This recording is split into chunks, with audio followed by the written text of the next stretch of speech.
Hi, I'm Richard Karn, and you may have seen me on TV talking about the world's #1 expandable garden hose. Well, the brand new Pocket Hose Copperhead with Pocket Pivot is here, and it's a total game changer. Old-fashioned hoses get kinks and creases at the spigot, but the Copperhead's Pocket Pivot swivels 360 degrees for full water flow and freedom to water with ease all around your home. When you're all done, this rust-proof anti-burst hose shrinks back down to pocket size for effortless handling and tidy storage. Plus, your super light and ultra-durable Pocket Hose Copperhead is backed with a 10-year warranty. What could be better than that? I'll tell you what, an exciting exclusive offer just for you. For a limited time, you can get a free Pocket Pivot and their 10-pattern sprayer with the purchase of any size Copperhead hose. Just text WATER to 64,000. That's WATER to 64,000 for your 2 free gifts with purchase. WATER to 64,000. By texting 64,000, you agree to receive recurring automated marketing messages from Pocket Hose. Message and data rates may apply. No purchase required. Terms apply. Available at pockethose.com/terms. Hello, this is international football commentator Derek Ray, and you're listening to the Ranks FC podcast.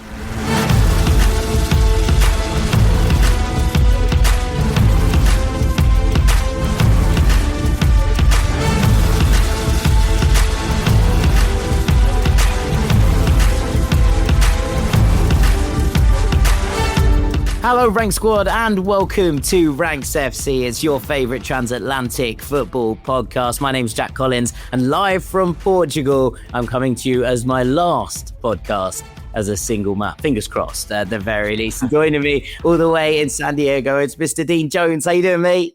I'm not sure you count as a single man, unlike the week leading up to your wedding. A bachelor, should we say? Yeah, bachelor. Yeah. You are a bachelor boy for a few more days, mate. So yeah, I'd say make the most of it, but you can't actually do anything. So no, exactly. Disregard the advice of Cliff Richard, I think, on this one. I'm just going to not stay like this. This is exactly how I'm going to change it. But I'm all good. How are you? Yeah, all fine, mate. Obviously, probably a bit of an easier week for me than you. You've got wedding stress, wedding plans, wedding excitement. It's a mix of all three things, I'm sure.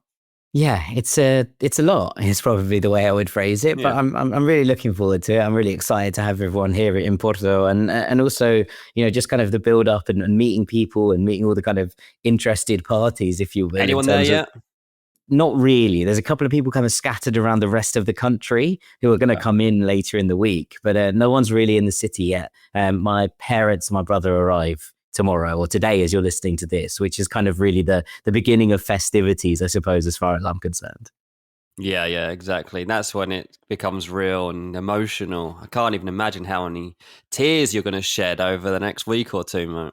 Yeah, it's gonna be a lot, but we'll get there. I mean, look, I wanted to start talking of really emotional things before we get into the main crux of this episode, because there's quite a lot to get through, with a very brief thing I love, and a huge shout out to Santi Cazorla and Real Oviedo, who returns to La Liga after 24 years away from the top table. It's bad and worse is probably the way that I would describe the last a quarter of a century for Oviedo, but it was a club who have gone down and down and down, who was dragged back out of the mud by their own fans, and who sealed their return to the top flight at the weekend with a 40-year-old Santi Cazorla coming off the bench and scoring. And he said that this was the most important game he's ever played. And this is a man who's won 2 international trophies with Spain during their golden generation. It's a man who has played at all of the biggest stadiums in some of the biggest tournaments in the world. This was the one, his hometown club, that meant the most to him. He went back to them, basically saying, I don't want to be paid. And that's against the rules in La Liga. So he basically took like minimum wage and reinvested that back into the club as well. It's just an incredible, incredible story. And I wanted to just give it a little bit of love at the start of this episode because it is amazing. And the scenes, the emotion going around at this moment and seeing all the pitch invasion afterwards and what it meant to so many people was just, it was incredible. And I absolutely loved it. Yeah, he's such a nice guy. I mean, I remember, must have been one of my first jobs actually at Bleacher Report, out of the office, was to go and interview Cazorla at some event. And I didn't hold that great hopes for it. I was just like, okay, it's fine. Honestly, one of the nicest blokes I've ever met. Like, was just so cool. And you've seen, ever since then, you kind of like pay close attention to people that are genuinely nice people, because there's not loads of them in football, I've got to admit. So I'm really pleased for him. And yeah, it wasn't a storyline I was particularly aware of before it actually happened, to be honest with you. Like, there's so much other football going on at the moment. But yeah, very, very cool story. Yeah, I mean, I think in a lot of the kind of frustrations around the Club World Cup, and look, there are some brilliant moments in that as well, but also the kind of tension around it. There's been a lot of arguments about whether it's good, bad, indifferent. That's fine, right? Like, you can have all of those opinions, and I've enjoyed more of it than I thought I was going to. But this was a pure good story in the heart of it all, and I absolutely loved watching it, and just wanted to bring it up at the start of the podcast before we move in to the main thrust of the episode, for which I'm going to hand over to you. Yeah, I mean, today we're going to be talking about the most expensive British transfers of all time. And basically the reason for that is Florian Wirtz joining Liverpool now for £116 million. Because it's pretty important that we talk about this. And obviously Wirtz has had a mention on the pod before because like it might be overpriced, so had to get him involved in that conversation. But as the dust settles on it and as we think about how this has happened, and now that it's actually official, Wirtz is a Liverpool player. We've seen him unveiled. It's I enjoyed that his first words were basically apologising for the wait. That really made me laugh. Yeah. That's a good start. That's nice. Again, another nice person in football. But, you know, Wirtz ending up at Liverpool, to me, is somewhat of a surprise because Man City seemed very confident all along that if he was going to leave German football, that he'd be pulling on a City shirt.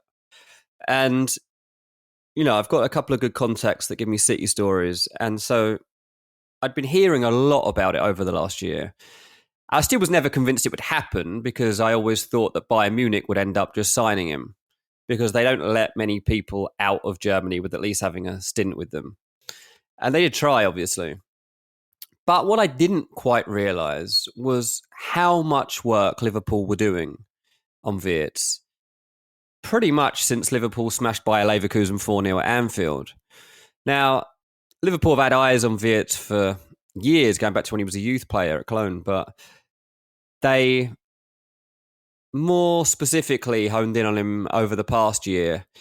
And by all accounts, that defeat that Wirtz had at Anfield was obviously a tough one at the time, but equally, it allowed him to experience Liverpool in a good moment.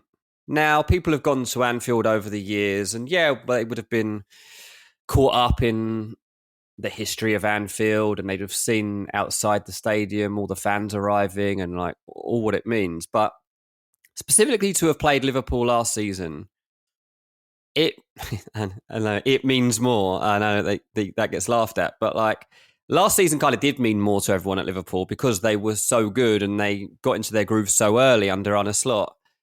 And Wirtz kind of fell into a trap whereby like he couldn't stop thinking about them. And Liverpool at every level of negotiation won him over. And look, formally, publicly, Man City will say that they didn't go through with pursuing Wirtz because they felt it was too expensive and they felt they could sign 2 or 3 players for the cost of him, which they pretty much have. But I still think they wanted him. I don't think Wirtz was completely convinced of what happens with life after Pep Guardiola. And I think that was really important in how this ended up unfolding. I think that his family and representatives quite fancied the idea of what Bayern Munich were proposing, and because they had good relations there, felt that that would have been a good move, but he wasn't convinced that there was the right role for him. And it seems like Arne Slot has had such calmness and authority around the conversations that he's had with Wirtz to assure him that he will fit as a number 10, but more than that he'll improve as a player, but he'll also become part of something that's going to be very special. Now, I don't think we'll always see Wirtz as a 10. I think actually next season we'll see him quite often play off the left. But when I say play off the left, I'm not talking like how Luis Diaz plays off the left. It's going to be a different type of left-sided attacker, and he will have more freedom to come inside. It will be more of an inverted left-sided player. And that might be one that actually drifts to play more as a 10.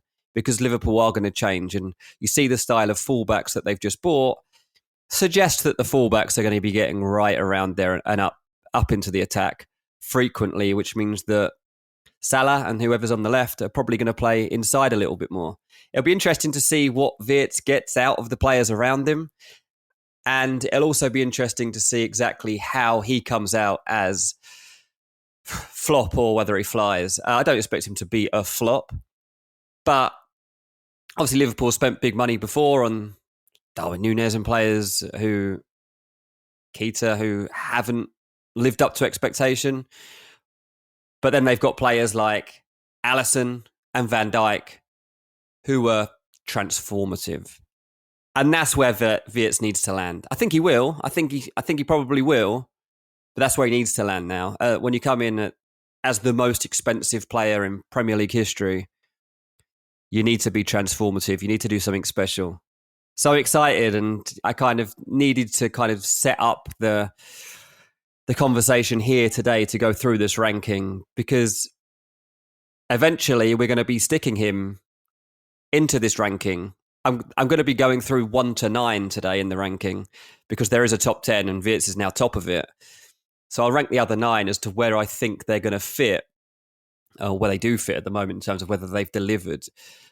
But it'll be interesting in a couple of years down the line as to where Wirtz fits in. Yeah, I mean, I think the tactical fit is a really interesting question, right? And it's obviously not one that anyone can answer for certain until we start to see Liverpool under Arne Slot with Florian Wirtz in the lineup. But there are a couple of really interesting options. I think that left wing one is one that you kind of talk about, and I think it's a natural fit in terms of not where Wirtz played. He played quite a lot as kind of left-sided 10 for Bayer Leverkusen, but obviously that involved a player holding the width in Grimaldo on that left-hand side, which you assume is kind of what Kerkez is going to do. I don't necessarily think Liverpool are going to transition to a 3 at the back system. I think there is probably an opportunity to see a little bit more of a kind of 4-2-4 with maybe Wirtz and Szoboszlai in those central roles, and basically them dropping a little bit deeper while someone like a Hakpo and a Salah play as kind of wider forwards without a central point. And one of Szoboszlai or Wirtz is the player that gets into those areas and makes things happen. I think that's interesting, especially with the fullbacks. The other thing, I suppose, and it's not a million miles off what that looks like, is kind of a 4-4-2 diamond, right? With Wirtz at the tip of it, Salah and Hakpo ahead of him, and then you get that extra player in the midfield to try and deal with the fact that the fullbacks are going careering onwards to try and make that stick. So I think that there's a lot of different options. I also think if you look back at Arne Slot's interviews, and it's something I remember him talking about all the way back in, I think it was when Arsenal played Liverpool first, and it must have been October, November time. And he was talking about the fact that he loved watching the way that Arsenal attack because there's not set roles within their attack. There is that fluidity between the players that allows them to be a little bit unpredictable in those spaces. I think that towards the end of the season, part of this is obviously that Liverpool had wrapped it up really early, and it was kind of a stroll to the finish line as opposed to them having pressure on them. But I also think there was a little bit of predictability about the way that Liverpool were going to sign up or line up, and that allowed teams to kind of prepare for it a little bit more. If you have a lineup that includes players who can drift out left, that you can switch places, who have Szoboszlai and Wirtz in there, one of them we saw Szoboszlai utilised as a number 9 in that Manchester United game at times. We know that Hakpo can play inside. If you then stick Wirtz out on that wing nominally and you put it in those kind of spaces, suddenly Liverpool are a lot more unpredictable in terms of what they're doing. And also bear in mind that the team to beat right now in Europe are Paris Saint-Germain. What have they been doing all season long? Well, they've been playing with a player who's not a number 9 as the number 9, and they've been dovetailing throughout that front 3, my favourite word, in terms of how they work and how they operate, meaning that players are popping up in spaces that you're not necessarily expecting them to in order to make the opposition double think themselves. And I think that that's probably something that Arne Slot is thinking about and saying, well, if that's the new gold standard, flying fullbacks, a front 3 who can interchange and can work with each other in different situations to create in the final third. Bear in mind, Liverpool have lost their primary creator in many ways in Trent Alexander-Arnold, who is the player that has been kind of pulling the strings from a different role. Yes, obviously further back on the pitch. So you're expecting Wirtz's creative numbers to kind of fill that void, if you will. Szoboszlai was brilliant last year, but his output in possession wasn't great. It wasn't bad, but it wasn't, absolutely top notch either. I think he was 8 goals, 9 assists, or the other way around, something in that kind of ballpark. So when you're kind of thinking about that, you're looking for someone to up those numbers, sure, but also to replace Trent in terms of creativity. And I think that's what we're going to see from Liverpool, this added fluidity that's going to potentially change the way that they operate. And that is going to, allow Florian Wirtz to thrive in this role. I expect him to put up a pretty impressive fight in terms of not being regarded as someone they've overpaid for, etc. And it's obviously going to be the topic of this podcast, but I'm very, very high and have been for a long, long time on Florian Wirtz. And I just think in terms of his work rate, in terms of what he brings to the table, as well as all the creativity and kind of ability to make things happen in possession, it's one of those transfers you're looking at and thinking, I don't really see a way that this fails unless they completely misutilize him, which isn't something I'm kind of putting at Arne Slot's door right now. We'll see. Maybe he will, but it's not obviously the expectation. But yeah, I don't think it's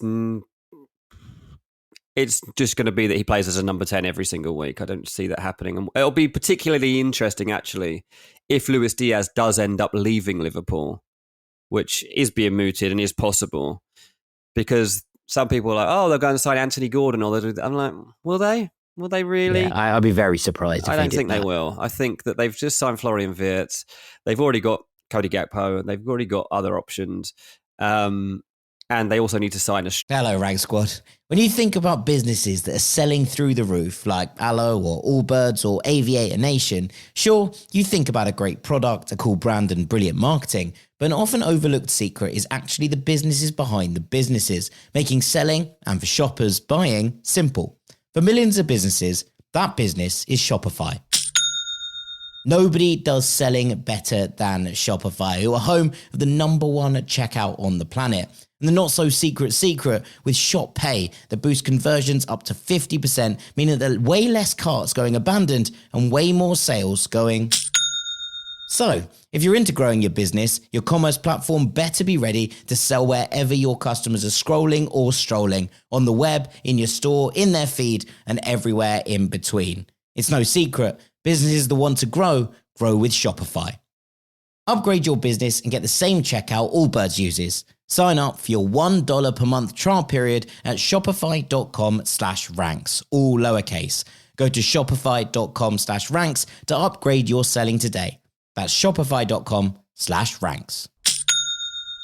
Hi, I'm Richard Karn, and you may have seen me on TV talking about the world's #1 expandable garden hose. Well, the brand new Pocket Hose Copperhead with Pocket Pivot is here, and it's a total game changer. Old-fashioned hoses get kinks and creases at the spigot, but the Copperhead's Pocket Pivot swivels 360 degrees for full water flow and freedom to water with ease all around your home. When you're all done, this rust-proof anti-burst hose shrinks back down to pocket size for effortless handling and tidy storage. Plus, your super light and ultra-durable Pocket Hose Copperhead is backed with a 10-year warranty. What could be better than that? I'll tell you what, an exciting exclusive offer just for you. For a limited time, you can get a free Pocket Pivot and their 10-pattern sprayer with the purchase of any size Copperhead hose. Just text WATER to 64,000. That's WATER to 64,000 for your 2 free gifts with purchase. WATER to 64,000. By texting 64,000, you agree to receive recurring automated marketing messages from Pocket Host. Message and data rates may apply. No purchase required. Terms apply. Available at pockethost.com/terms. Striker. So I would be extremely surprised if they sign Anthony Gordon this summer. I'm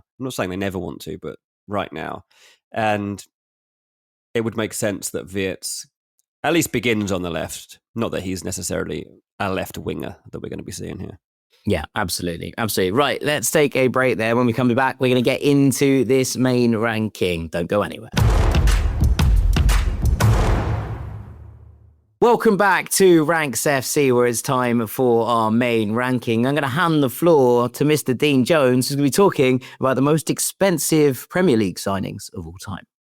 Yeah, I guess it's important as we kick this off that I just let you know who are the most expensive Premier League signings of all time outside of Florian Wirtz, who's #1 at £116 million. Because I will be using these figures to kind of make up whether I think people have provided value for money, as well as whether they've actually been any good generally. So before now, Moises Caicedo was the most expensive player at £115 million to Chelsea. Then we had Enzo Fernandez, just under 107. Declan Rice to Arsenal was £105 million. And we had Jack Grealish at £100 million. Then at 5, we had Romelu Lukaku at around £96 million. Paul Pogba at £89 million. Anthony joined Man United at £80.4 million, something like that. Harry Maguire was around £80 million when he joined Man United. And Josko Gvardiol joined Manchester City for just under £80 million. So that's pretty much the top 10 that we've got to evaluate. I'm sure as I talk Can't through really them, evaluate Wirtz yet. I assume Can't he's not going to evaluate necessarily Wirtz. go in there. So it's 9, right? So it's a top 9 that we're ranking. And one day we'll figure out where Wirtz fits in and we'll do a top 10. Not today, though. I'll just begin at number 9 because number 9 is extremely easy. It's Anthony. Now, not all his fault because it's not him that decided the transfer fee. Ten Hag insisted on signing Anthony, and it was a very annoying transfer saga in 2022. Eventually, Man United paid £80 million, just over, to get him away from Ajax. He got off to a decent start, but it started to wear away quite quickly. And in the end, I think we could probably all agree that it's been an appalling signing.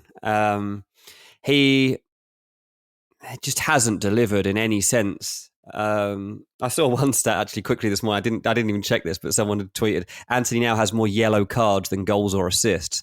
Whether that's exactly true, I don't know, but the fact that it even could be true is worrying in itself, and tells you where we've been at. The problem with Anthony is there are so many things involved in it, but his attitude has not helped. The fact that he's looked predictable in his play, he's looked one-dimensional in his play. His output in goals and assists hasn't been there. And he never improved at Man United. There was never a spell where you really thought, oh, okay, he's now stopped spinning round in circles and going back on himself. He's actually realised that in the Premier League, you do have to change your game up and you've got to be more dynamic and you've got to make different decisions in the final third if you're going to succeed. The transfer fee United paid was wildly disproportionate to Anthony's ability. Now, that's not, again, not his fault, but ultimately, when we are ranking the most expensive signings in Premier League history, British history, it's basically United did it because Ten Hag was familiar with the player and liked him. They suffered huge financial loss. That takes in wages and this transfer fee that they're never going to claw back. And when you compare it to some of these other high-profile deals, I mean, it's basically a disaster. Such a high-profile arrival that created huge expectations, huge hype, and he never met any of it. There was media backlash, fan backlash. The fact that there was so much spotlight on United in this period because they couldn't live up to what was expected of them, and Ten Hag couldn't. Obviously they got a couple of trophies along the way, but it wasn't at the level they were expected to achieve and get involved in title races. And then you've got the fact that not only did he not deliver on the pitch, he didn't show a great attitude. There was a complete inability to adapt his game. There's absolutely no doubt it was a Premier League flop. He's gone to Real Betis last season and definitely been better, definitely shown some more of the life that we saw from him at Ajax. But there's also completely different expectations and living under different rules, basically. And as Betis now try to complete the deal, and Man United talk about doing that deal for, £40 million, half of what they paid for him, it's a disaster, mate. It's a high profit collapse. And United have to accept that this is the epitome of a Premier League transfer flop. Yeah, 100%. There's no doubt that Anthony is a good player. I've seen it over the last half a year. I've watched him at Betis and watched the kind of him come to life in the way that we saw. But the part of that is expectation. Part of that is being utilized in a role that suits him. And part of it, I think, is just getting out of there and getting that new lease of life. Your fact was correct, by the way. 12 goals, 5 assists, and 14 yellow cards in a Manchester United shirt, 96 appearances. And look, it's probably telling. It's telling that it was 17 goals and assists combined in 96 appearances for United. Got 14 in 26 games for Betis. And that shows that there is a player there, right? He's back on kind of 1 in 2 or just over 1 in 2, which is kind of what he was on for Ajax. He had 46 goals and assists combined in 82 appearances for Ajax. So you're kind of looking at it and thinking, right, okay, you're back to the level that we're expecting from you at that point. That doesn't mean that he's not a good player because, as I say, I've seen it. And, you know, watching him kind of become and flower as that player again at Betis has been a delight in so many ways. And it shows that not all of this comes down to ability. Not all of it comes down to what you can do with the ball. It comes down to fit. It comes down to fit within a league, within a club, you know, within a system, within a style, all of those things. But I think that there is no arguing that Antony goes down as one of the worst Premier League signings, I think, probably in history. Yeah, absolutely. I knew you wouldn't argue too much with that one. I'm sure I'm going to argue with some of these, but this isn't going to be it. You might not. At number 8, I think you'd probably struggle to defend this one as well because it's Romelu Lukaku. And the reason to Chelsea or Man United? Well, this is why he's so low, because he flopped at both. This is why he's so low. So obviously, yeah, £96 million to Chelsea. Actually, some people would argue it was more than that, closer to 98. But so to Chelsea from Inter Milan. But before that, obviously, also joined Man United for £75 million. So neither of those deals worked out. And so he's here. I'm really looking at the Chelsea aspect of it here because it's the higher transfer fee. But you could include the United one too as to why. Yeah, I think you include that deal because that's the one that's in the actual ranking, right? So you have to talk about it with those contexts, although you can obviously add the United thing and be like, hang on, you'd already seen this didn't work. Yeah. Well, he obviously left United and went to Inter Milan and did really well. And he had a good goals record and was returning frequently. And then, you know, left Inter. Fans didn't love that. Joined Chelsea and just did not fit the system. That was the problem. Like at Inter, the way that he played, the partnership he'd built with Lautaro Martinez, style of football that Inter Milan played, it was all great for him. It was Lukaku doing what Lukaku does. And then he joins this Tuchel Chelsea team who were playing a fluid and, I guess, possession-based style of play that required more mobility and you to drop finesse off. is probably the way I would finesse. And basically, it was way more suited towards someone like Kai Havertz than it was suited towards somebody like Romelu Lukaku. And he struggled. He really struggled. Like, from pretty much every statistical point, he failed to deliver. And that was a shame because when he did return to Chelsea, obviously he'd played for Chelsea, joined him when he was very young. In fact, I was at the press conference when he initially joined Chelsea in 2011 from Anderlecht. And I remember, like, obviously, like, the presence that he had, he was huge and all the rest of it, and ended up leaving Chelsea to go on loan at West Brom and Everton and stuff. But this never cracked it at Chelsea. So this was his second chance at that. And again, it didn't work out. Ends up going out on loan again to Inter Milan and ends up going on loan to Roma, and then eventually thinks, yep, life in Italy is the one for me, and makes a permanent move to Napoli. His actual return in terms of goals was okay. I think it was 15 and 44. But for someone that's joined for almost £100 million and was expected to take Chelsea to the Premier League title, it was obviously like miles off of that. He was a tactical misfit. He missed games at key times. There were off-field issues, which definitely also affected this. Some controversial interviews, controversial moments. He was just a poor fit for what Chelsea were doing in that moment. And by the end of it, it was very hard to come out of it trying to defend the transfer. I think you could still defend Lukaku because I don't think it was necessarily, again, his fault. Just like I don't think all of his failings at Man United were necessarily his fault. But, by the time he joined Napoli, which was at a loss of £65 million or something, that's pretty catastrophic, isn't it? So that's that. That's why he's down there at number 8.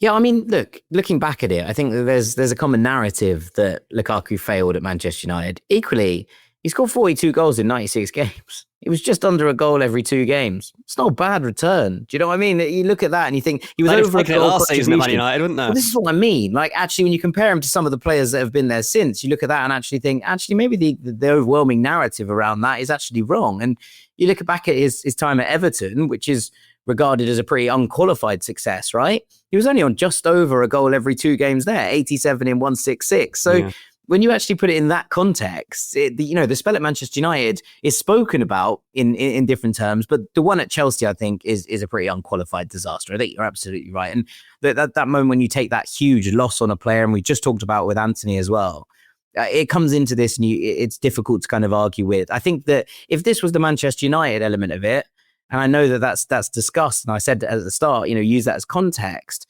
that actually maybe I'd be having more of an argument with you about this. But in terms of where he was at Chelsea, and this is the thing, how often are we going to sit here and during this list and be like, well, just no one thought about the actual fit in terms of style? How often are we looking at it and saying, well, this is clearly a very good player. We've seen him succeed at a number of different places when he's given the style and the nature in which to succeed. And yet we're kind of looking at these in this context and thinking, who signed that off? Who went, yeah, that's the one? And look, I know with Lukaku, there was definitely an element, and we'd interviewed him not too long before this, where he was like, I still feel like I have a point to prove. And that was all the discussion around it. And, you remember that message to the Inter fans when he left. He was like, I wouldn't have left for anybody else. I felt like I needed to actually go there and prove my point that I was the success that I could be. And that is not what happened. That's not what came off here. In fact, things look far bleaker in terms after that. Then when he went back to Inter and had to sort of beg for forgiveness in many ways, and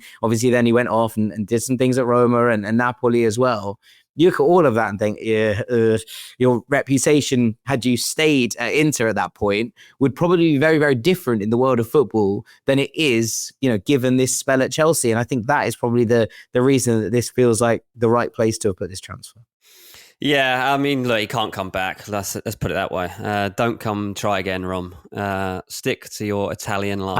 I think the lessons have been learned, and I think he's enjoying himself in Naples right now. Everyone's enjoying themselves a little more at this point. I don't know, mate. There'll always be that temptation. What if, like, Newcastle or someone was like, do you want to come join us? Oh, yeah, I need to prove myself in the Premier League, actually. Don't do it. Don't do it. Let's move on to number 7, where I have Paul Pogba, who was an almost £90 million signing for United. At his best, like, Pogba's amazing. And obviously, like, as we're talking here, Pogba's just completed a return to football by signing for Monaco. And I really hope that we see Pogba back in that sense in French football. And I think that is a good place for him to get going again. And there were moments for Man United, like if you think that the 2 goals he scored in the comeback win against Manchester City, if you think about his contribution when they beat PSG, there were some big moments and there was big like, oh, here he is. And everybody knows how good Pogba can be. At times he was like the creative engine. He was this spark in the team. But the problem was that it was all inconsistent. There was indiscipline tactically as to how he fitted. And he did look like he had a bad attitude at times. I don't know necessarily whether it was true, but, at the time when he was going through his spell at United, I spoke about it on the pod. I spoke about how I took my dad to a Man United game and made him just watch Pogba and not the game because I wanted him to see, like, how he actually plays. And, like, until you see him in person, you can't appreciate the player. But for all the good, there was plenty of negatives, and he just didn't do enough to justify the fee. 2 trophies, EFL Cup and the Europa League. United came second in the Premier League while he was there, but they never won those major trophies. They didn't make a stand in the Champions League, went on to have mid-table finishes. This was a player who was, at the time, was a world record fee-setting player and just didn't ignite United in the way that he needed to at that time. And obviously he had exorbitant wages, and that didn't help because people were talking about how much money he was earning. There was always talk about all the other sides to his personality, whether it was his clothes or his hair or his cars or whatever else. Like, there was a whole other side to Pogba.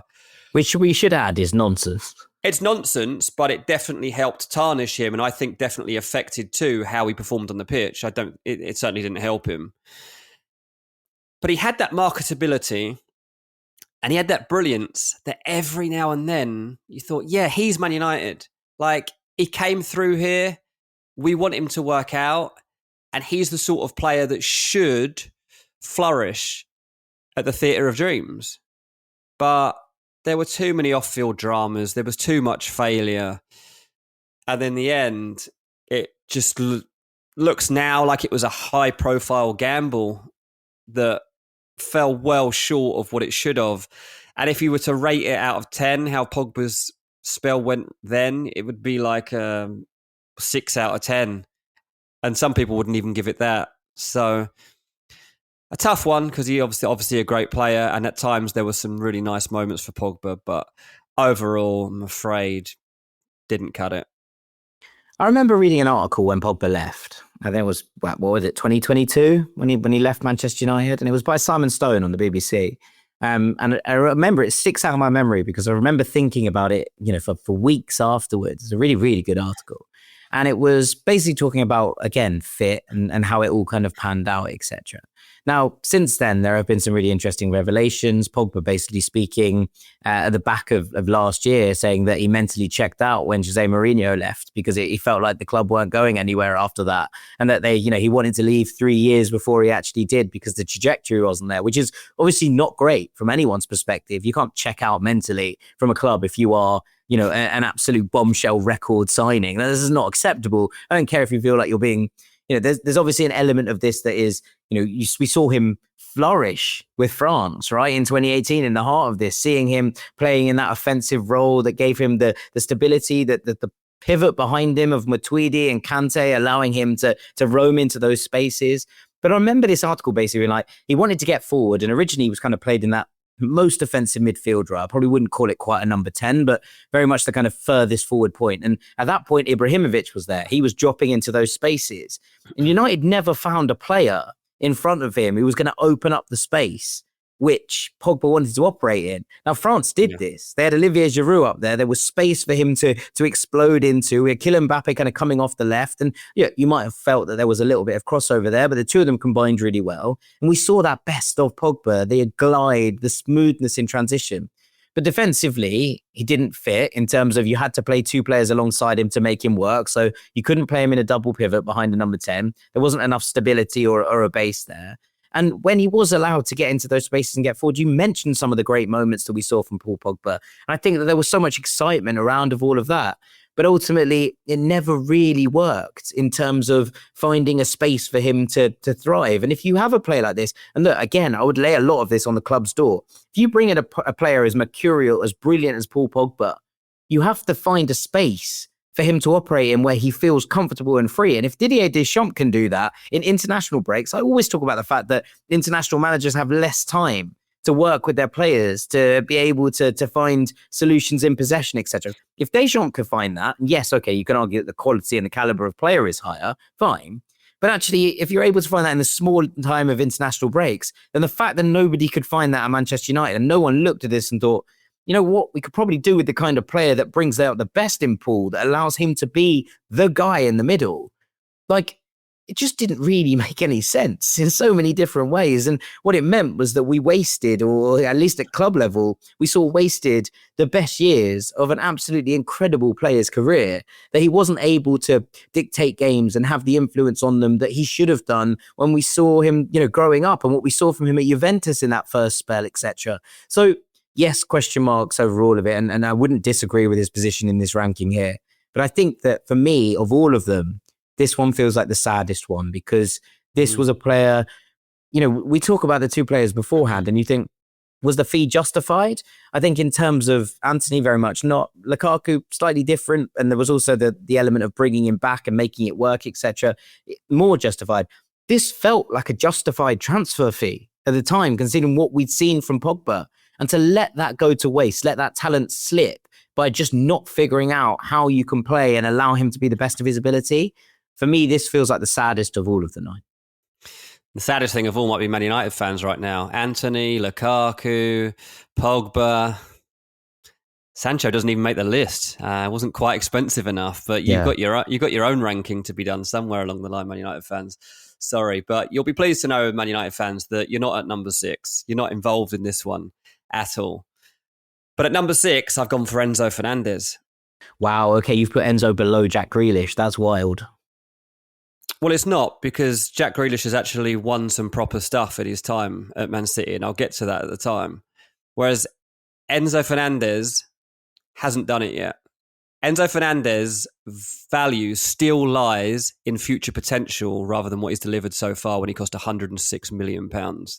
Yeah, okay, I could accept that. That's the problem with Fernandez right now, and that's why he's number 6 in the list. He's been a consistent starter, almost always available. But no, injury's not been too much of a problem. Even had groin surgery, but even that didn't rule him out for very long. He obviously came with a lot of pressure because of the fee, and the period that Chelsea were in was obviously it looked like a bit of a scattergun approach to just throwing money around, and they did to a large extent. And he kind of got tarnished as part of that, but he's helped this team stabilise and improve. And he himself has become more versatile along the way. So far, his impact has been significant, but it has not been transformative, which is what it needs to be. So he's still got some way to go in terms of personal influence and delivering major trophies to get higher up this list, to show that he was worth the money that they laid out on him. Because at the moment, a good signing, but not at £106 million. That's the problem. Chelsea probably did overpay, right? Benfica would have thought that they got a very good deal out of that. And it's no surprise that in that moment, we were looking at Chelsea making what people perceive to be vanity signings. And at the time, people said, are Chelsea bidding against themselves here? What are they doing? They keep just going for players and bidding more and more. And it was very weird. But with Enzo particularly, if you compare him to the value that you're getting, say, when you see Declan Rice at £105 million and how quickly he's fitted into that, again, you have to judge him on that. I don't want to be too harsh on Enzo here, but this is just where he fits right now, because he's consistently good, but he's not great. He's not great enough yet. On his day, he has been. And last season, there were games where I actually really was impressed by what he's becoming. But he hasn't yet delivered the defining moments that are expected of a record signing. Can I make a devil's advocate play here? That's the idea. Well, you just said there that the Declan Rice is above him. And look, for what it's worth, I agree with that. But if your point is that Enzo Fernandez hasn't gone and won things, then surely you could make that same argument. He did not transform that side in the way that Declan Rice has transformed Arsenal. No way. All right. Okay. But I mean, if you were just talking about winning things, then suddenly he goes above that. That has to become part of it, and it has to become.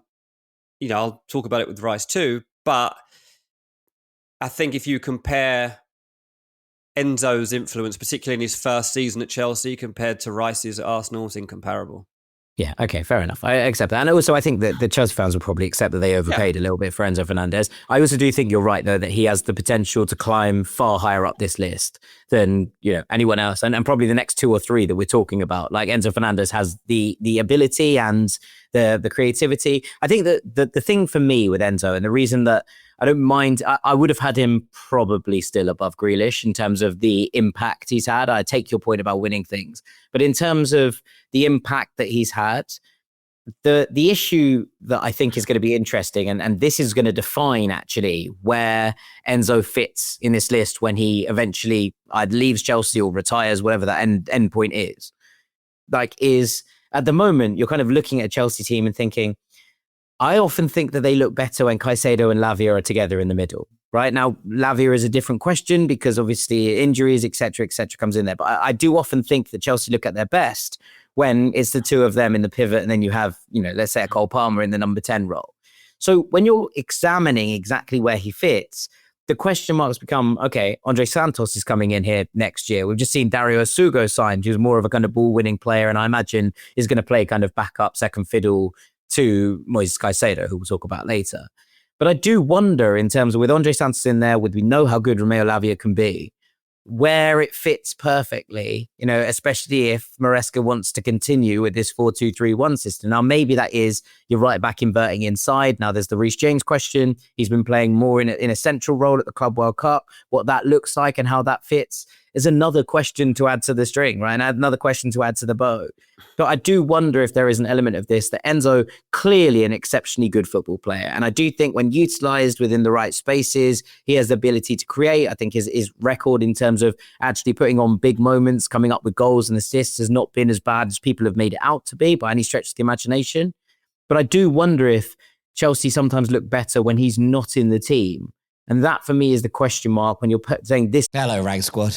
When you think about businesses that are selling through the roof, like Aloe or Allbirds or Aviator Nation, sure, you think about a great product, a cool brand and brilliant marketing, but an often overlooked secret is actually the businesses behind the businesses, making selling and for shoppers buying simple. For millions of businesses, that business is Shopify. Nobody does selling better than Shopify, who are home of the number 1 checkout on the planet. And the not so secret with Shop Pay that boosts conversions up to 50%, meaning that there are way less carts going abandoned and way more sales going. So, if you're into growing your business, your commerce platform better be ready to sell wherever your customers are scrolling or strolling, on the web, in your store, in their feed, and everywhere in between. It's no secret. Businesses that want to grow with Shopify. Upgrade your business and get the same checkout Allbirds uses. Sign up for your $1 per month trial period at shopify.com/ranks, all lowercase. Go to shopify.com/ranks to upgrade your selling today. That's shopify.com/ranks. Hi, I'm Richard Karn, and you may have seen me on TV talking about the world's #1 expandable garden hose. Well, the brand new Pocket Hose Copperhead with Pocket Pivot is here, and it's a total game changer. Old-fashioned hoses get kinks and creases at the spigot, but the Copperhead's Pocket Pivot swivels 360 degrees for full water flow and freedom to water with ease all around your home. When you're all done, this rust-proof anti-burst hose shrinks back down to pocket size for effortless handling and tidy storage. Plus, your super light and ultra-durable Pocket Hose Copperhead is backed with a 10-year warranty. What could be better than that? I'll tell you what, an exciting exclusive offer just for you. For a limited time, you can get a free Pocket Pivot and their 10-pattern sprayer with the purchase of any size Copperhead hose. Just text WATER to 64,000. That's WATER to 64,000 for your 2 free gifts with purchase. WATER to 64,000. By texting 64,000, you agree to receive recurring automated marketing messages from Pocket Host. Message and data rates may apply. No purchase required. Terms apply. Available at pockethost.com/terms. Much money for a player is exactly where they fit. And that, I suppose, is the counter argument to the Declan Rice thing. I've never ever seen Arsenal look better when Declan Rice isn't in the side. Whereas I do think that I have seen Chelsea look exceptional when it's been Lavia and Caicedo in the middle and Enzo's maybe taken a slightly different role. Yeah, very good, mate. Very good. I liked that. I liked what you said there. Listen, we're going to break there, and I'm going to do the top 5 in the final part of the show. Welcome back to Ranks FC, where it's time for our top 5. DJ, back to you. Number 5 is Sir Harry Maguire. Now, a world record fee for a defender, obviously scrutinised as part of that. The transfer saga of him eventually joining from Leicester City was one of the most boring stories at the time. And also, you hated every second of it. Yeah, you were with me in Chicago when it was ongoing. We were at Bleacher Report. I did pretty much hate every second of it. And eventually it was done anyway. And Maguire joined United. And to be fair, didn't miss a minute of Premier League game time in his first season. Earned the honour of wearing the captain's armband at the club too. I think that near ever-present status that he had for a while showed a reliability and also a consistency that United needed through a period of transition. And his leadership through a chaotic post-Alex Ferguson era was absolutely vital. I think when you consider that, along with the fact that this guy's shown extreme resilience under scrutiny, make his transfer fee acceptable. Now, obviously, there have been high-profile errors. He's been a laughing stock at times. There was a period when it looked like his time at United was done. He has a lack of pace, which has been shown up at times. But while he was heading towards being a terrible transfer, he salvaged it. Well, like, really, really impressively, actually. And to the extent that last season, Amorim would have been so grateful to have had him in the squad because he was actually somebody he could talk to and rely on. Obviously, came up with a couple of big goal-scoring moments and step-over moments himself in the season to just show like what he can give to this team at a time when everything's been so broken and fractured, and there have been some extreme flops like Anthony and Sancho. And he doesn't actually end up coming under that umbrella. And fair play to him for not, because he definitely was heading. His character has been so impressive to bounce back from his lowest days. And while he was the target of criticism and ridicule, he somehow ignored it all, came through it. United suffered injuries to players like Varane and Lisandro, and he has to end up coming back into the fold. And does so to the point where last season, there's no doubt he's playing every week. And actually, you can trust him. So I have a lot of respect for the fact that he was able to do that.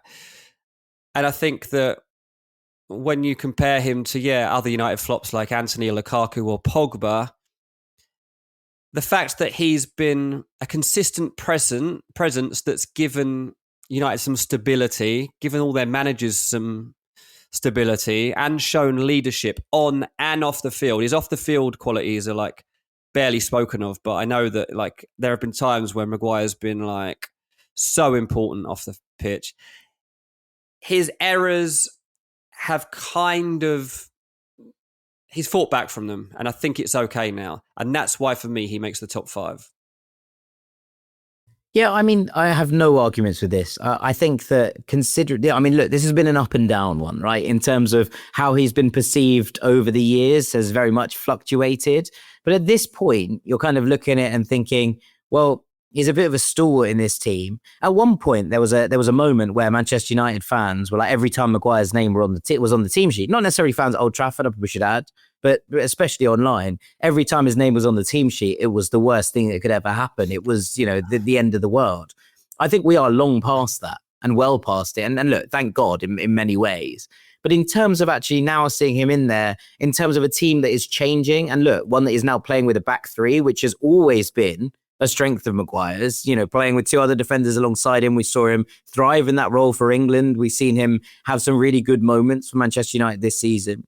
I think that there is a space for him to continue being one of the fulcrums of this team, to continue being one of the captains. Now, look, is he going to start every game next season? No, I don't think so. And I think that as United continue to progress, he will look to get to, or continue to progress, start to progress is probably the better way of phrasing that. But like, you know, he will probably be phased out and become one of those squad players and a big character in the dressing room and all of those things.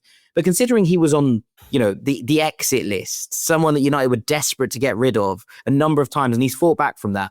I'll pull up a Weston McKennie comparison, right? Think about how many times Juventus have been like, nah, get out, mate. And he's like, nope, I'm going to make it work here. And suddenly he's wearing the captain's armband at the Club World Cup and all of these things. We've seen it throughout Serie A this season as well, but especially on home turf, a really nice one.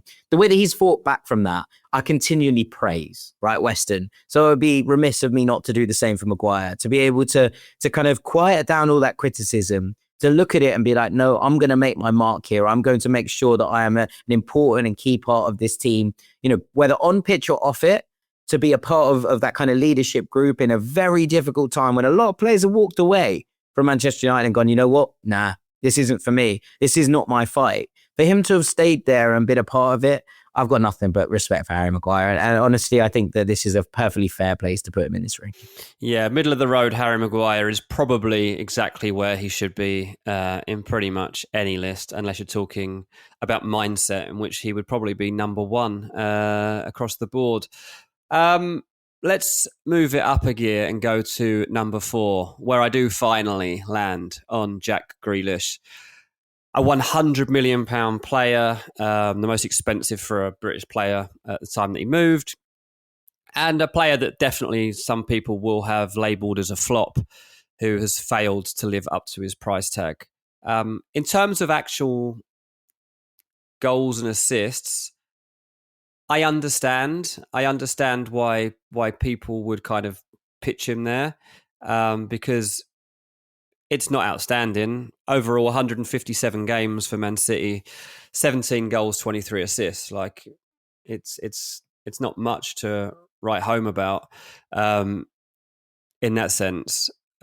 But the thing with Grealish is he has actually, to a certain point of his time at City, helped deliver what they were aiming for in terms of trophy contributions and team success. He was actually really important in a couple of the title wins. He played in the Champions League final win over Inter Milan, started the game, played it all. There was periods for Jack Grealish where he was in that team and extremely important. And when you look at what he's done during his time at City, he's won 3 Premier League titles. He's won the FA Cup. He's won the Champions League. He's won the Super Cup. He's won the Club World Cup. What else do you want him to do? Like, yes, you want more of those assists. You want more of those take-ons. Yes, his game has changed. Is that his fault? I don't know. I don't know whether his natural game was knocked out of him over the past few years at Manchester City, to the point we're now here wondering where he's going to play next season, because it's probably not at the Etihad.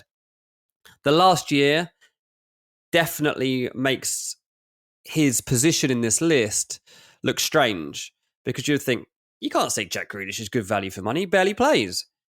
And that's true now, but it wasn't the case. It's just that it's no longer working out for him at Manchester City.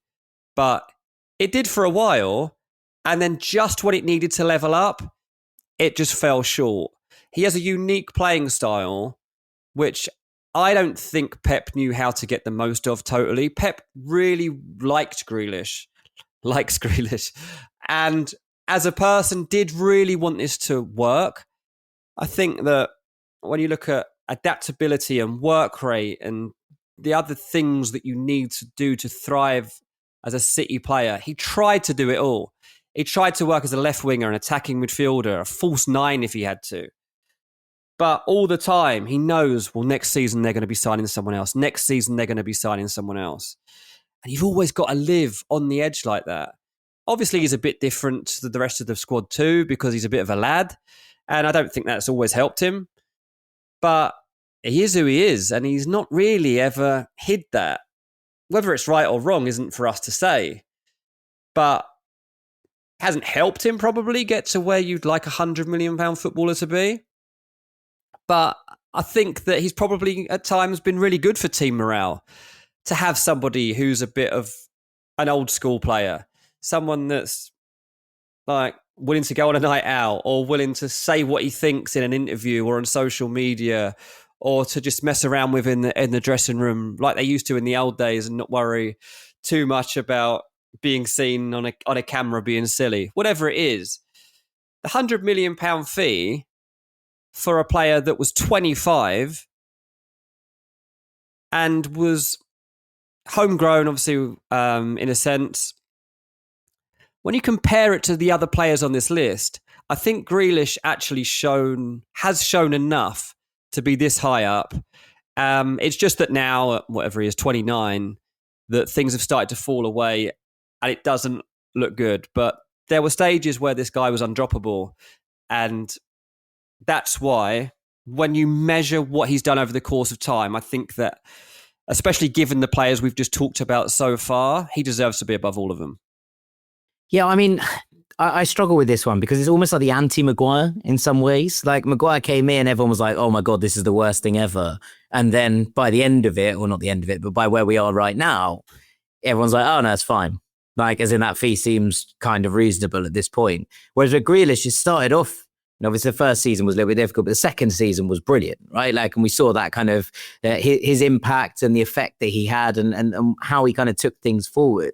And you're like, okay, cool. He's starting to live up to it. And then there's been this mad tail off to the point where you're like, well, that fee seems ridiculous for a player who hasn't had the impact because we haven't seen it. And recency bias plays a part, right? Like, because we haven't seen the Jack Grealish that we know and love over the last couple of years, it now looks like a stranger conversation to have. Whereas Maguire's growth, for example, has kind of meant that at this point we're talking about it as quite a reasonable fee. Whereas if we'd spoke about Grealish's fee the end of the season where City won the treble, you'd be like, yeah, impact, unbelievable. Like, what he's been able to do and the amount of effect he's been able to have on this team. And so this one is a strange one because it, off the back of that, we've only seen a kind of downward trajectory at the point where Jack Grealish really should have been coming into his own, into that moment. And, now not really in the England setup at the moment. And this move feels like a massive one for Jack in terms of what happens next and what he gets right.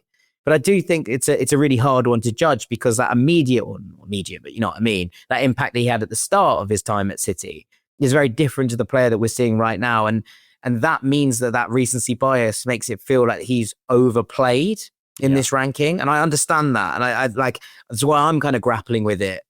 I think I would have had him below Enzo because I think, but that might be to do with the fact that Grealish's time at City is clearly up. Yeah. Whereas Enzo's at Chelsea feels like it's, just kind of getting into its trajectory. And that's where I'm struggling with it. So I would have probably had him a couple of places lower, but I think that your arguments stand up in terms of what he's achieved as opposed to some of the rest of the signings in this picture.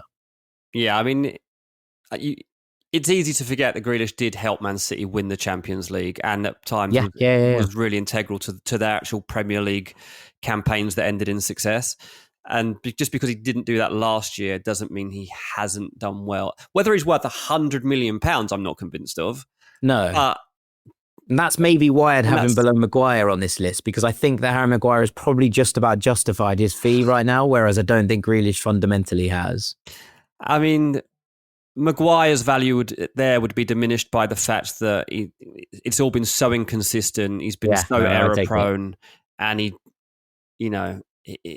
hasn't won anything like what Grealish has won. Is he justified in being the most expensive Premier League defender of all time? Probably not. I take your point. But then again, you've got to compare yourself to Van Dijk if you're going to do that. Or this guy who's number 3 in the list, which is Josko Gvardiol, who joined Manchester City at a young age. I think he was 21 when he's joined, I think, Gvardiol.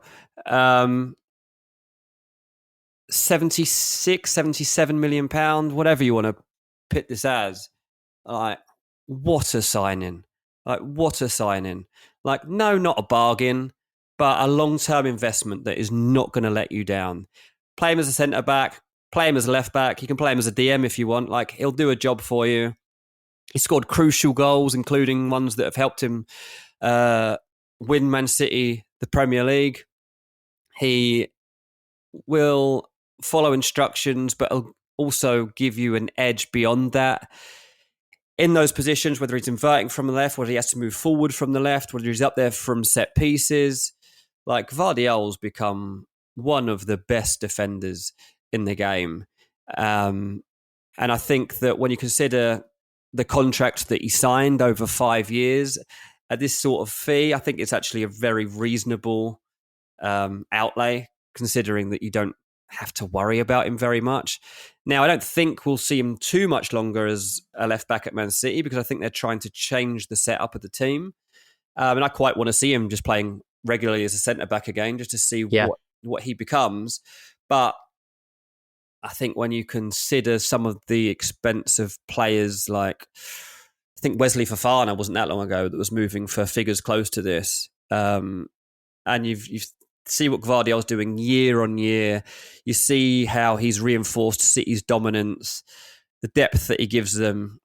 I think it's as good a return as you could expect for a player like this, who's just an outstanding footballer.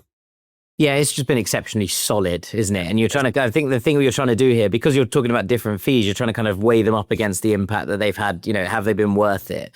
Now, Gvardiol, you'll remember that the first season wasn't all that easy. He started about half the season. I think he played 19, the first 20 odd in terms of that first season. And then he dropped out of the team and Nathan Arke played really well. And people were like, wow, okay, maybe Gvardiol isn't needed. The next season he bounced back. He's City's player of the season. As you say, those important moments stepping up. And it hasn't all been completely smooth sailing, but there's not been humanly rocky patches, is probably what I'd say. And this is the difference, I think, between a sort of £105 million player and an £80 million player. An £80 million player, you're like, can they just be rock solid where I need them to be? And I think that's where I would probably put Gvardiol in terms of replacing his fee. And so for me, I think you're probably about right here. The impact hasn't been game changing in many ways, but equally it was never going to be from a player like this. You want them to come in, and it's weird with defenders because, unless you are Virgil van Dijk, which very much everyone else is not, like you kind of expect a defender to come in and you're like, the less I see and hear about them, probably the better. It's a bit like a goalkeeper. Yeah, okay, you get the odd headline for an incredible save or for those moments, but you tend to hear about defenders in negative lights when it comes to headlines, in kind of opposite of a striker in many ways. So I think that the fact that there hasn't been all that much fuss, the fact that he's not included in these conversations about like, oh, super expensive players who didn't cut it, speaks volumes about the fact that he has just been steady Eddie for Manchester City. Yes, some incredibly high moments, but ever since sort of the back end of that first season, which was a little bit wobbly, we've never really seen him kind of come off that path and that trajectory of just being an important player. And I think that is important in terms of what he is. Yeah, absolutely. And to be honest, he could have made number 2. I've gone with Moises Caicedo, even though he was £115 million. And this was actually one of the toughest calls I've made in the list. But I do think that I've seen enough now from Caicedo to finally convince me that he's going to be worth it. Yeah, transformative. That's the word that I keep trying to come back to when I'm doing the rank. Like, you've got to be transformative if you're going to do this. And it was difficult for Caicedo in the first year because he played in such a rigid system at Brighton. He knew he had such a set guideline as to what his job was within that team. And he could do it so well that he was never going to be able to walk into another team and do it the same way because the same parameters didn't exist. And I remember when he joined and, contacts kind of telling me that it was a bit risky because he had such a rigid job in the Brighton team that just couldn't be replicated. But we're seeing him do it now as a totally proven top defensive midfielder in the Premier League. Whether you're talking about tackling, whether you're talking about interceptions, whether you're talking about ball recoveries, he's so good at breaking up play. And what it's doing is it's now providing Chelsea a very solid foundation on which to allow their attackers to flourish, which they should do even more next season. There's been a big reliability, obviously, on Cole Palmer, but they should be moving now beyond that. And it's the fact that Enzo, of course, too, and Lavia coming into the fold, and Caicedo blending together to make that work. He can pass really accurately too to kind of complement his defensive work. He helps Chelsea transition. He's got a very good tactical fit now as Enzo Maresca works out how to use him best within his system. And because he joined so young and he signed such a long contract, it will be worth the investment, I think, now. I was hugely cautious of this when he signed because Chelsea were just spending money in such a ridiculous fashion. And I don't think it was worth, at the time, like it was an overpriced deal. There's no doubt. Like Brighton got absolutely every ounce of value out of that, and they'll be very happy with what they did. But now you think, okay, when you compare him to what else people are having to pay, and you see how important this type of player is to all the top teams, you got to have one. And now Chelsea have made sure that they've got one of the best ones. So it was a statement signing, a risky one, I think, for the ownership. But because of how young he still is and the growth that I've seen, particularly in the last year, and I think he'll get even better over the course of the next year, he'll be like the cornerstone of success, I think, for Chelsea to go and do something special in the next year or two. Yeah, I completely agree. And I think that I'll probably say something very similar, and look, it's something I've referenced already on the podcast, but I've not seen Chelsea this season be better when Caicedo's not in the team. Right, like that's simply it. He was in my team of the season. He was, I think, a hugely underrated and undervalued cog from other people in terms of when they were picking the best players this season. I think he's been absolutely dynamite for Chelsea in the middle of the park. And look, with the positional role that he plays, he's not going to take the headlines in the same way. But I think if you watch Chelsea on a regular basis, you start to understand how important he is for this system going forward. And I think you're absolutely right. Look, I think the fact that he's 2 right now is okay. I think that he might end up as number 1 on this list. You know, come the end of his time at Chelsea, I think that we could be talking about this as one of the smartest, big money transfers that's gone down in recent times. And look, there are going to be contenders. We'll talk about the number 1 in a minute. We talked about Florian Wirtz earlier. He might come in here and be talked about in these kind of packages as well. But I think when we're kind of discussing players like this in a couple of years' time, there will be no doubt that Caicedo is amongst the best in the world. And I think he already is. In terms of his position, in terms of what he brings, I think he is a sensational footballer. And bringing this to the table and looking exactly the way that he does, fitting into this team, the way that he kind of puts out fires in different areas, adding different elements to his game as he continues to grow. Yeah, I mean, I think he's a nailed on success at this point. And we're looking at a player who is going to be the bedrock of this Chelsea team for a number of years, as long as they can hold on to him, as long as they can keep up with his ambition as well. And from the look of it, they're getting into those spaces. So for me, I think that he could have been number 1, if I'm being honest. But I think that having him at 2 with the potential to grow is a good spot right now. And I think that he is an absolutely wonderful footballer. There is almost no weaknesses in his game that I see right now. And I think the way that he is talked about, generally by the football media, often underplays the value and the talent that he has. And considering, he was up to about 4 days ago the most expensive player in Premier League history, he's already starting to repay that faith in bundles. And yeah, for me, a sensational footballer. And I think he could have been, if you'd put him at number 1, I would have had no complaints. Well, I didn't put him at number 1. I put Declan Rice at number 1. He cost £105 million when he joined from West Ham United. And incredibly, it was a low-risk investment, really. What Declan Rice was able to build at West Ham was Premier League consistency. He was able to show his qualities, but he was also able to become a leader and win a European trophy before leaving. So when he arrived at Arsenal, he immediately had something about him. Like, he was landing in that team thinking, I'm going to take you to the next step, lads. I'll get you there. And obviously by that, he meant he wanted to deliver a trophy, and he did his best. I'll be honest. Like, you look at the double he got in the Champions League. You look at the performances he put in, week out in the Premier League. It wasn't the fault of Declan Rice that Arsenal did not win a trophy last season. If they'd have had a out-and-out goal scorer, they might have got where he deserved to be, because this guy deserved to win a trophy last season. He has been a transformative presence in Arsenal's midfield, scoring goals, providing assists. Yet that's not even what people had Declan Rice down as. They had him down as a DM. I knew he was more than that. You knew he was more than that. But everyone else in the world didn't seem convinced that Declan Rice could be more than a DM. But he's an 8. He's a box-to-box man. And he's trying to show that. And he wants to become that. And I think he will. I think that we'll see it more. Whether it's the set pieces that are getting better and better and better, whether it's ability to arrive at the right place at the right time to score goals, kind of like how Lampard and Gerrard used to do in their pomp. You know, he was 24 when he joined Arsenal, which I think was a great age to take on that responsibility, because there's still so much more to come. Yet he was young enough that he could be molded a little bit, and he still knew he wasn't the end product.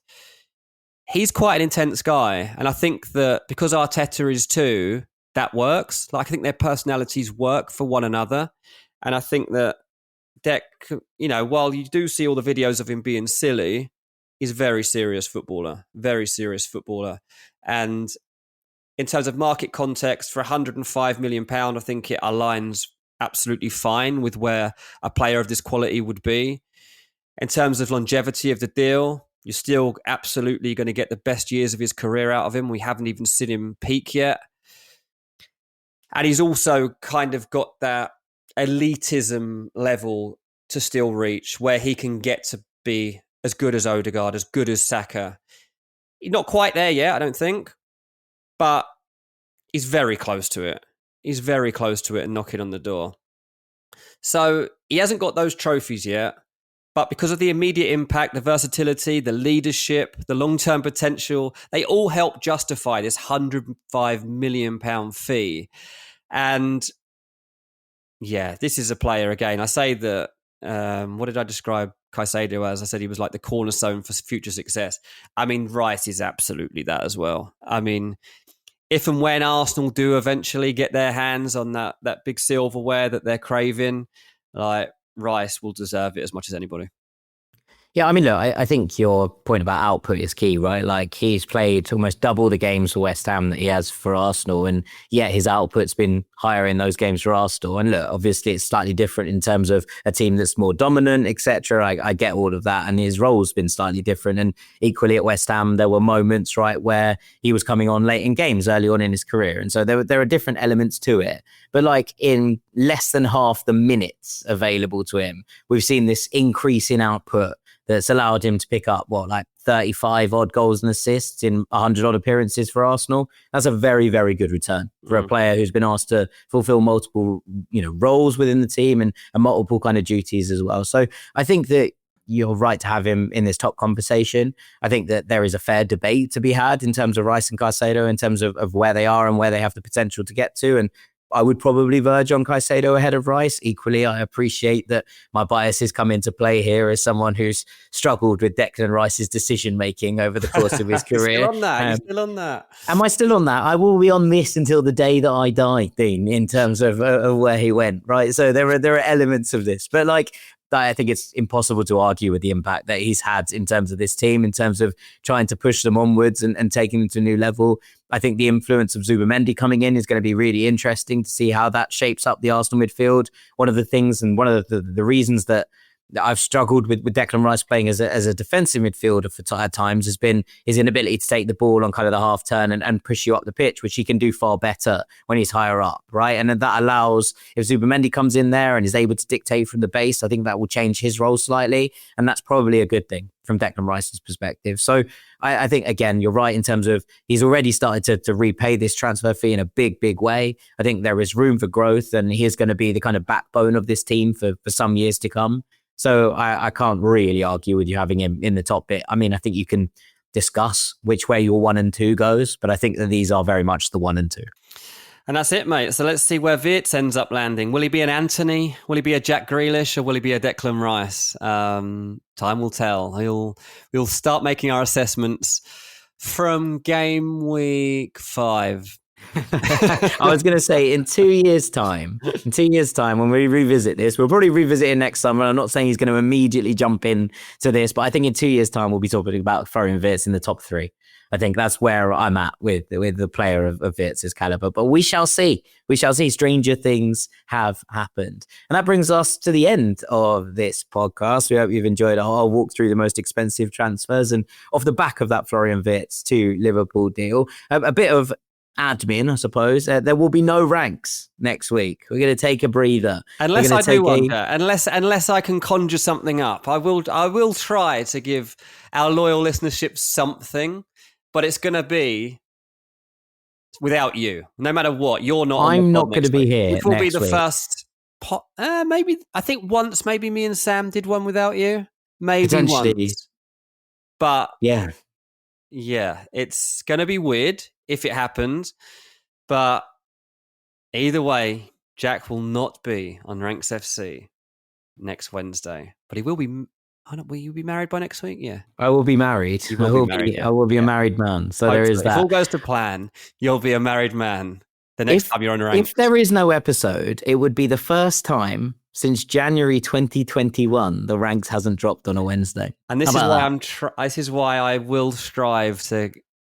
That might be the longest streak in football. It might be. So who knows? Certainly a selling point. Yeah, exactly. Well, there might not be, but I will not be on Ranks next week, no matter what happens. So I just wanted to give people the heads up. Thank you very much. Enjoy it. Congratulations and all the rest of it. From all of us at Ranks FC, all the listeners will be wishing you a very, very happy day, Jack. Thank you. I really, really appreciate it. And I will come back with a new vigor and a new energy. And as a married man, you'll be beaten down, mate. You'll be a husband by then.